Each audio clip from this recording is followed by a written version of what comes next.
అన్ని రంగాల్లో అభివృద్ధి చేయడమే మా నినాదమని మున్సిపల్ కాంగ్రెస్ చైర్మన్ అభ్యర్థి నందారం ప్రశాంత్ అన్నారు.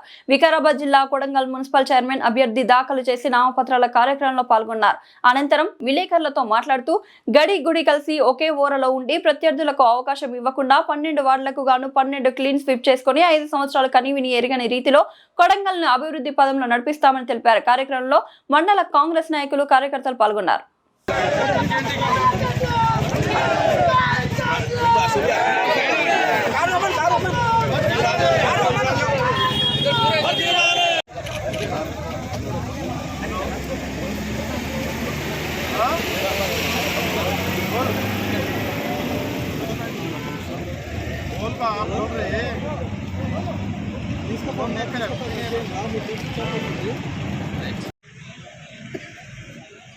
ముఖ్యంగా గుడి గడి రెండు కలిసి ఒకటే వరలో చూడి ఇలా అవతల ఎవరు వచ్చినా అవకాశం ఇవ్వకుండా 12 వార్డులకు 12 వార్డులు డిపాజిట్లు రాకుండా అవతల పార్టీలకు మేము కైవసం చేసుకొని 5 ఏళ్ళు కనీవేని ఎరగని రీతిలో ఇలా కొడంగల్ అభివృద్ధి చెందిస్తాం.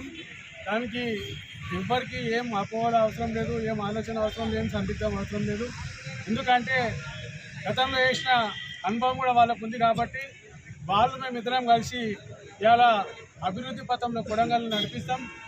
ముఖ్యంగా ఇవాళ రేవంత్ రెడ్డి గారి చొరవతో తిరుపతి ఆశీర్వాదంతో ఇవాళ కొడంగల్ అన్ని విధాల 75-80 ఏళ్ళ చరిత్రను తిరగరాయబోతుంది.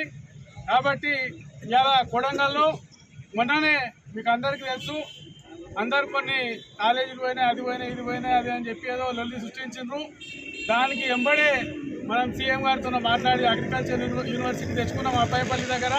ఇవాళ కొడంగల్లో మేము చెప్తున్నాం గంటాపదంగా మున్సిపల్ అయిపోగానే కొడంగల్ దగ్గర గతంలో కూడా చెప్పినా ఇప్పుడు కూడా చెప్తున్నా, హుస్సేన్పూర్లో 300 ల్యాండ్ అక్విజిషన్ చేసి కొడంగల్కు కొన్ని ఫ్యాక్టరీల వాళ్ళు ఆల్రెడీ అప్లికేషన్ పెట్టుకున్నారు. ఆ ఫ్యాక్టరీలు ఎలక్షన్లు అయిపోగానే స్టార్ట్ చేస్తాం, ల్యాండ్ అక్విజిషన్ స్టార్ట్ చేస్తాము. అలాగే మన దగ్గరలోనే మన కస్తూర్పల్లి దగ్గర సిమెంట్ ఫ్యాక్టరీ కూడా స్టార్ట్ అవుతుంది. కాబట్టి ప్రజలందరూ మాకు సహకరించి మా ఎంబడి ఉంటారు అని మేము ఆశీర్వాదిస్తున్నామో కోరుకుంటున్నాము, ఆశిస్తున్నాము.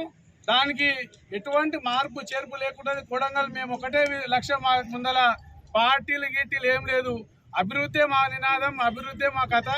ఏదున్నా మేము అభివృద్ధి పథంలో దూసుకుపోతాం, అభివృద్ధి చేస్తామని చెప్పి ఈ సందర్భంగా తెలియజేస్తున్నా. ఇంకా ముద్దప్పన్న జగప్పన్న అందరూ మాకందరూ కలిసి మాట్లాడుకున్నాం. మేము ఏదున్నా ఇన్ని రోజులు మనకు దళిద్రం ఉంది, దళిద్రం పోతుందన్నా ఊకెందుకు కొట్లాడాలి అవసరం లేదు. అందరం కలిసిమెలిసికి అభివృద్ధికి సహకరించుకుంటూ అభివృద్ధి బాటలు నడుద్దామని చెప్పి మాట్లాడుకొని ఇలా మేమందరం ఒకతాటి పైకి వచ్చి ఈ ఎలక్షన్లో నిలవడం జరుగుతుంది, గెలవడం జరుగుతుంది, విజయం సాధించడం జరుగుతుంది. విజయం సాధించిన అభివృద్ధిని కూడా సాధించడం జరుగుతుందని చెప్పి ఆశిస్తూ అవకాశం ఇచ్చిన పెద్దలకు అందరికీ నా యొక్క నమస్కారాలు. కాంగ్రెస్ పార్టీ కాంగ్రెస్ పార్టీ రేవంత్ అన్న గారి నాయకత్వం, రేవంత్ అన్న గారి నాయకత్వం, తిరుపతి గారి నాయకత్వం, నాథుడి సాబ్ గారి నాయకత్వం, నాథుడి సాబ్ గారి నాయకత్వం.